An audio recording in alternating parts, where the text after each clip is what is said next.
Осындай ма? Нұржан, ыңғайсыз емес па інілерің естіп жүргені? Нұржан, өзің таныстырып өтші, көрмегендер. Нұржан, коммуналдық бөлімнің сектор меңгерушісі. Тұрғындар ақша төлемейді дейсіңдер. Тұрғындарды қуалағанша, үйлеріне барып масқараларын шығарғанша, жылуларың жетпейді, неменеге төлейді? Қайдасың? Мен жаңа шақырыш дедім ғой, сен неғып келмейсің, не? Күн болсын, аса құрметті қазағым, назарыңызда Жанбол Рахматулла. Тағы да кішкене уақыт өтті, ТЭЦ-тің мамандары келді. ТЭЦ қой? ЖЭО, я? 14-ші мектептің шетінен кіретін жерде құбыр жарылыпты да, ыстық су атып қалып жатыр. Көрсетейін ба? Кеттік бірге барып қайтайық. Машинамен келе беріңіздер. Барат, я. Мына 14-ке кіре беріс. Мына жақтан бу көрініп тұр ма? Көрініп тұр, камерадан білмеймін. Сіздердік ма мәселе?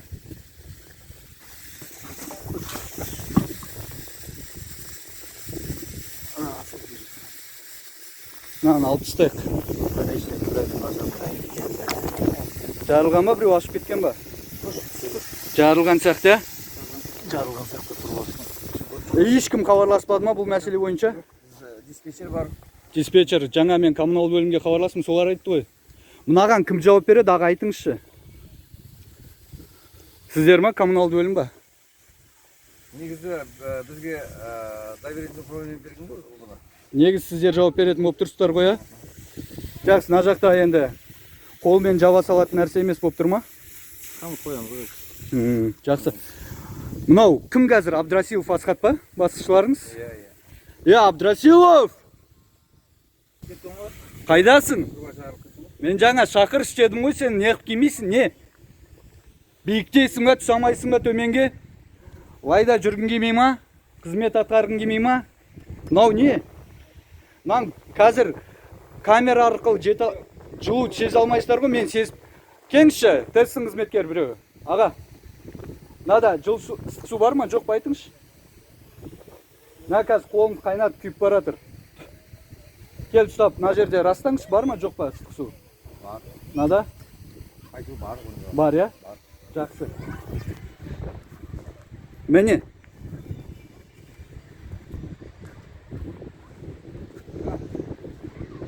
Мынау не? Даланы қыздырып жатырмыз ба? Тұрғындар ақша төлемейді дейсіңдер. Тұрғындарды қуалағанша, үйлеріне барып масқараларын шығарғанша, жылуларың жетпейді, неменеге төлейді? Не мынау? Жанбол кішкене әдепті, мәдениетті болса ішесің, мынандай масқараны, сұмдықты көре тұра қалай? Нұржан, өзің таныстырып өтші, көрмегендер. Нұржан, коммуналдық бөлімнің сектор меңгерушісі. Жақсы, кет. ТЭЦ бойынша сіз ғой, Нұржан? Нұржан? Жанбол, бетперде қайда десең, бәрі бетпердеде жүрсе, логика, далада бірезім бетперде шіруме болатын шығар, Немесе тоқылдасаңдар болады, Жанбол бетперде шырт деп айыппұл салып жеріңдер. Қарас. Кеттік, Нұржан, мәселе мұнда ғой. Мына жер тұсташ. Опа. Жылы ма? Жылы, я? На жылу электр орталығыныкі, я? Алба жылба, я? Кім жауапты осыған? Сендер ма, ТЭЦ па? ТЭЦ па? Сендер олардың үстінен қарайтын бақылаушы орган емес, сендер ма, я? Кураторымыз жоқ, өздері не жауап береді ғой? Енді нау бойынша кімге айтамыз? Нау бойынша. Жоқ, енді олардың үстінен шағым жазу үшін прокурорға айтамыз ба? Кімге айтамыз? Олардың үстінен кім нақты бақылаушы шара қолдана оларға қарсы? Шараны біз қолданамыз, біз қолданғанда бірақ арыз түсу керек болса, шағым. Арыз мен түсіріп тұрмын. Біз қазір мына лайда жүрміз. 2021 жыл аяқталып жатыр. Өркениетті дамыған мемлекетпіз. Дамып кеткеніміз соншалықты лайда жүреміз. Балшық болып аяқ киімімізде бәрі.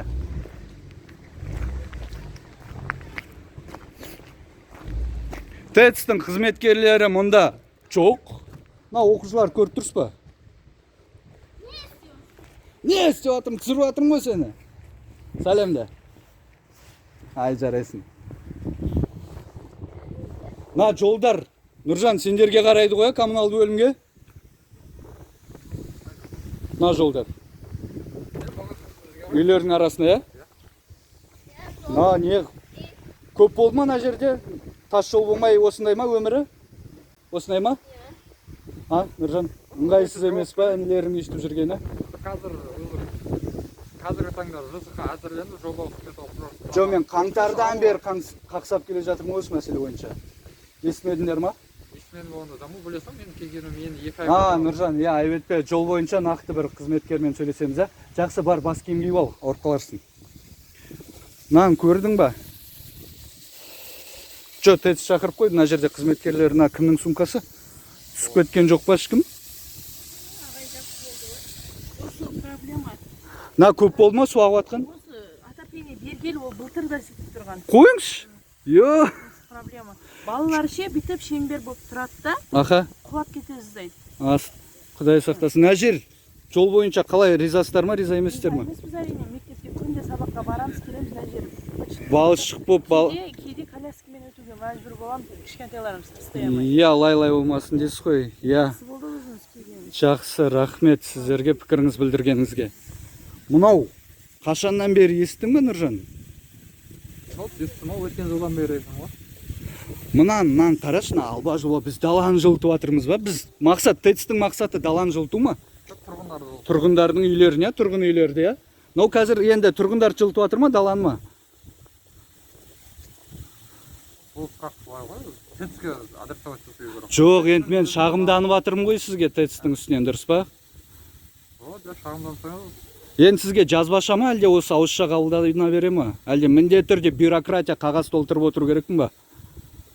Шағымыз бойынша не көреді? Запрос жасап көреді. Болды, мына жерде қанша, бірақ жерде емес, қанша жер ашық тұр, я? Ұстап көрші, Нұржан. Ішінде жол бар ма, жоқ па? Жол бар. Жол бар, я? Даланы жылытып жатыр деген сөз ғой. ТЭЦ қазір бостан босқа ауаны, яғни даланы жылытып жатыр. Үйлерге барып, адамдар жылуға, дұрыс жылуға қол жеткізе алмай, кейбіреулер наразы болып төлемей отыр жылуға. Ал ТЭЦ-тің қызметкерлері бар атта, соларды төле әйтпесе сотқа өткіземіз дейді. Несін өткізесің? Жылымшы болып тұрғанды. Бірнеше адам жүрсе, жылуды өздері-ақ береді ғой, шығарған демдермен. Нанғара кеш болып отыр, бәрі осы топырағылайды. Енді жол бойынша кім сіздерде? Мен ғой, бәрі бойынша, мен бір өзім. Тал. Мен. Жол. Мен. ТЭЦ. Ауылшілік. Иә, ауылшілікке жатады ғой. Маман жоқ ол. Кім басшыларың? Бабай Пәрлібек. Оның үстінен? Искаков Ғалымжан. Искаков Ғалымжан. Қуаныш, Ғалымжан деген ол Шөкеевтің адамы. Ал Искаков кім? Искаков Қуаныш деген сатып алу бөлімінің басшысын Өмірзақтың Шөкеевтің осы жаққа отырғызып қойған, зам қылып отырғызған адамы бір әкімнің орынбасарын Арман Басаров дегенді шығартып жерді, сосын өзінің досын отырғызып қойған ғой. Ай. Ақша қайда? Жемқорлар. Жемқор емессіңдер ма? Мен қаңтардан бері жүрмін ғой. Қаңтарда жарайды, айттыңдар. Қазір құрылыс сезон емес, анау емес, жолда асфальтты қалай қыста төсейміз дедіңдер. Көктем өтті, жаз өтті. Қазір қай ай бітіп жатыр? Күздің соңы. Қысты жарайды, есептемейік. 3 ай көктем, 3 ай жаз, 3 ай күз өтті. Тоймадыңдар ма? Сендерге Шпекбаев керек болды ғана, қыстырып сендер қысып алып ұстап тұрып, қыстыратын ақшаларын, кеңірдектерін басып тұрып. Қазіргісі жұмыс істеп атқанын көрмедім әлі, антикордың басшысын. Кетті ме онда? Ар жақта болам, шағым керек болса ар жақтамын. Мәселені шешіңіздер, жарай ма? Нұржан?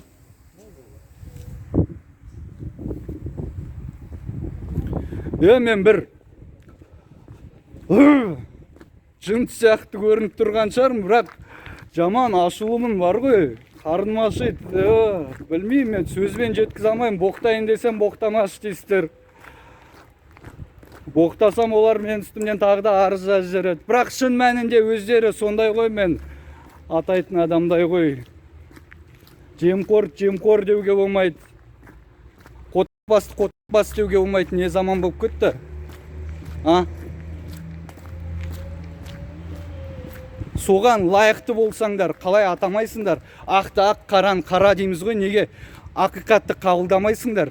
Өздеріңе арнап заңдарды шығарып алғасыңдар да, сосын сөйтіп, сол заңды былай қалқан етіп пайдаланып жүресіңдер.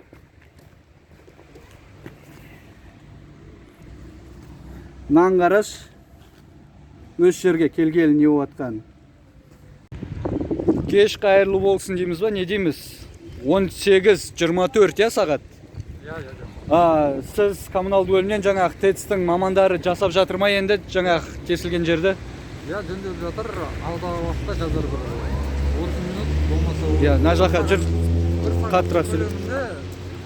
30-60 минут шамасында мәселе шешіледі дейсіз ғой? Шешілгенде уақытша шешіледі. Уақытша. Қазір кеш қараңғы, халықты жылусыз қалдыра алмаймыз мына суықта. Өшіру керек бола ма сонда? Өшіру керек болады. Ауыстырылатын материалдар бар бұл жерде. Аха. Ол бойынша Кентау сервис мемлекеттік мекемесіне, коммуналдық мекемесіне хат жолданады. Коммуналдық мекеме өзі жауап береді. Жақсы, ал жаңағы жылуды қаптаған қаптауыштар қалай аталады, стекловата? Жылуды ұстағыш деп атаймыз ба? Жылу оқшау.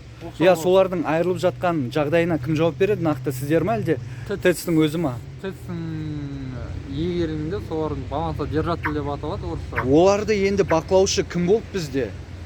Кімге шара қолдан деп хабарласайын мен? Бетіп қойын ба камера кім екен да? Шараны қолданғанда ТЭЦ-тің өзінің мамандарына біз хат жазамыз. Енді айыппұл ештеңе сала алмайсыздар ма? Олар қазір күштіні ғана сыйлайтын заман болып кеткен сияқты өз жылы сөз түсінбейтін. Айыппұл дегенде қолданылған шаралар бойынша алдағы уақытта хабарланады. Жақсы. Негізі биыл ондай оқшаулау жұмыстары жүрді ма, жүрмеді ма? Биыл жүрді, біздің ЖКХ бөлімінен де жүрді, ТЭЦ-тің өзінен де жүрді. Мына жақты қалай өтіп кеткенсіздер? Сіздер жақтан жауап беріңіз. Біздің неден өткен жоқ бұл жер. Сіздер бұл жерге келген жоқсыздар, ТЭЦ қарау керек болған, иә? ТЭЦ өзі қарап. ТЭЦ-тің қазіргі директоры ма, әлде директордың міндетін атқарушы ма Абдрасилов Асхат? Қазір осы міндетін атқарушы ма? Ортасынан бастап директор. Кәдімгі директор Абдрасилов Асхат қандай универсал адам, судың бастығы болды, коммуналдың бөлімнің бастығы болды. Қандай универсал, бірақ сен де универсалсың ғой, бәріне жауап бересің, иә? Жақсы, енді оқушылар қашанғына батпақта кешіреді? Құдай қаласа 2022 жылға Кентау қаласы бойынша 33 ауланы жөндеу және абаттандыру жолында жоспарланған. Осы аулаларды жөндеп және балалар ойнайтын алаңшалар орнатылады. Сол 33 аула деген бір 180 шақты тұрғын үй. Қазіргі таңда қанша аула абаттандырылған толықтай?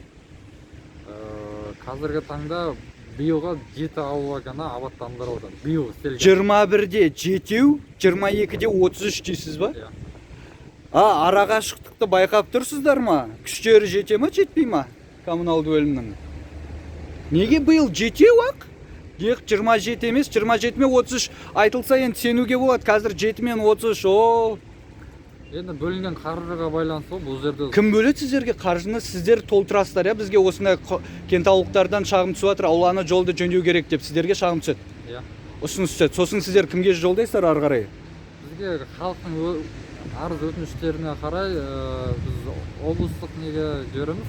Шөкеев қой сонда, я? Жоқ, облыс басқармаға жібереміз. Жоқ, облыс басқарманың басшысы Шөкеев қой. Шөкеев.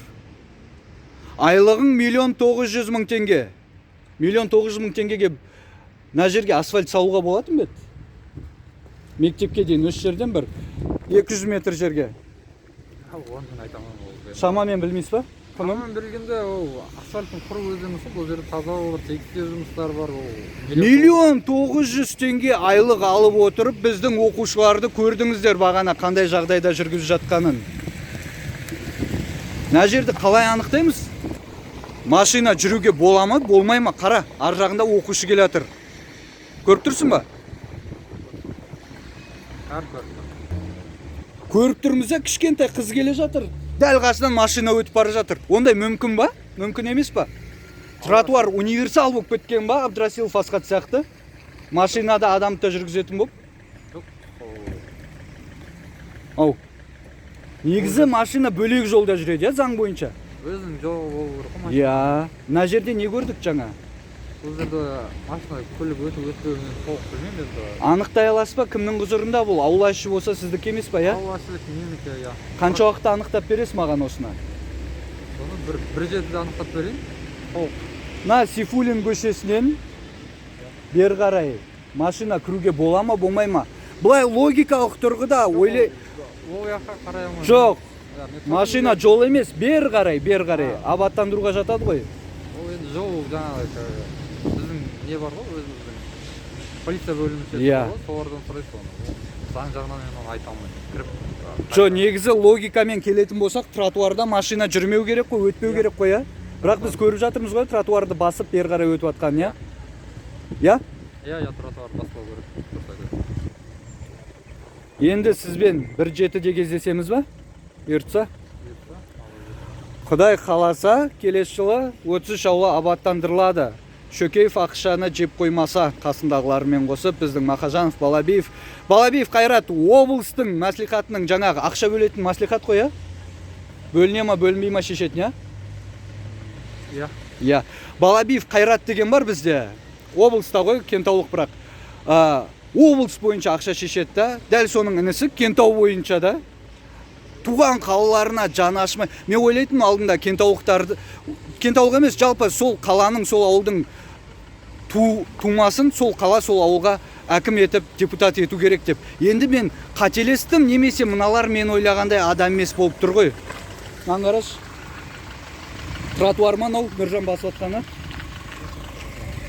Сулпаққа кіру үшін тротуарды басып келе жатады. Адамды басып кетсе не болады? Болып атқанда шығар ондай мәселелер, иә? Енді машинадан адамдар көріп тоқтайды ғой. Жақсы, онда Нұржан, байланыста боламыз. Маған келесі кездескенімізге нақты жауап, осы қала бойынша қанша аула абаттандырылған, келесі жылы 33 екенін түсіндік, 33-тен кейін қанша тағы аула абаттандырылу керек болып қалады. Соны анықтаймыз, иә? Енді ол 23-ші жылға, 24-ші жылдарға абаттандырылатындар әлі болса. Бар ма әлі? Жоқ, болсақ та жоқ, оны әлі толық саны не болған жоқ әлі, бекітілген жоқ. Жоқ, негізі жоспарда бар, иә? Кентауда қанша адам тұрады? Кентау қалада. Қаланың өзінде ме? Қалада. 56. 56 мың адам тұратын қаланы сонша 5-10 жыл бойы абаттандыра ма, түсінбеймін мен. Абаттандырғанда әр өзінің несі бар ғой, берген кестесі бар. Иә. Әр ауланың қолға жеткен несі бар. Түсінікті ғой. Аха. Қазіргі таңда осы ең жаңағыдай. Мына көріп тұрмыз ғой тағы да. Адам жүретін жолмен келе жатқан. Аха, айтамыз. Ең жаңағы бізге арыз шағым көп түсіп жатқан аулалардан таңдап алынған жаңағы несі балалар ойнайтын ауласында жоқ. Ішіндегі ең тозығы жеткен быт шығып жатқан аула дейсің ғой, осы сияқты. Сараптаманың шұрық тесік, иә, түсіндім. Сараптама жүргізілген, сол сараптаманың қорытындысына сәйкес 33 аула осы болды. 33-тен кейін тағы қанша қалатынын анықтай салайық, иә? Жақсы, байланыста боламыз. Мен қазір кезекші прокурорда әлі күтіп тұрмын. Технадзорда әлі күтіп тұрмын. Қазір өздеріне жеке баратын болып тұрмын. Қазір өздеріне барып қайтайын. Байланысқа шығамыз. Сағат 18:35, дала мынандай тас қараңғы, сол үшін не қосамыз? Жарық. Мында көрінеді екен. Қалалық прокурордың көмекшісі келіп тұр. Таныстырып өтсеңіз. Көзі түсірмей тұршы. Былай ма? Кезекші прокурор Атаметов Бахрам Мелес. Иә, куәлігіңіз көрсетсеңіз, ә? Былай. Көзге бірақ түсі шынымен ауырады. Түсін көре алмай тұрасың бірнеше секунд. Так, маған көрсетіңіз. Оны алдында бір көргенсіз оны. Жо, енді мен көрермендерге жаңадан таныстырып өтейін. Атаметов Бахрам Қадирханұлы, номер 943 куәлік, 2022 жылдың 12 айына дейін кітап. Суретте. Қысайсыз ба? Қысамайын ба? Суретте қысамайды. Бірақ жарайды. Алдында бір рет көрген болатынбыз, егер прокурор болмаған болса айтатын еді. Біз қазір мына жылу бойынша келіп тұрмыз ғой. Нау қашан салынған құбыр, жаңа ма, ескі ма, коммуналды бөлім? Ескі құбыр, иә? Мына айырылып жатқан кеше бүгін болған жоқ, мына тозығы жеткен, иә? көріп тұрмыз иә. Ар жақта көп бар бұндай. Осы бойынша кім қандай шара қолданады, кім жауап береді осыған? Прокурордан сұрақ, сізден уже сұрап қойдық қой. Прокурор. Бұны шара кім қолданады деген мәселеге дәл қазір жауап беруге мүмкіндік жоқ. Себебі оның барлығын қарау керек. Бұл магистрал ішкі құбыры кімге қарайды? Сол оны күтіп ұстауға міндетті. Олар сол Енді дәл қазір оны сізге ешкім жауап бере алмайды. Себебі оны құжатымен көру керек. Ол ТЭЦ-тің балансында бар ма, жоқ па, оны дәл қазір айта алмайды ешкім. жарайды. Мысалы ТЭЦ-тікі дейік. Ол үшін сіз ЖКХ-ға бар өтініш жазыңыз. Бахрам, ТЭЦ-тікі дейік мысалға. Предположим. Сіздің предположениеңіз ғой ол. Ол предположениемен біз Жоқ, екеуміз де, жоқ, біз шара қолдан деп атқан жоқпын ғой. Предположим, иә? Сөйтіп ойлайық.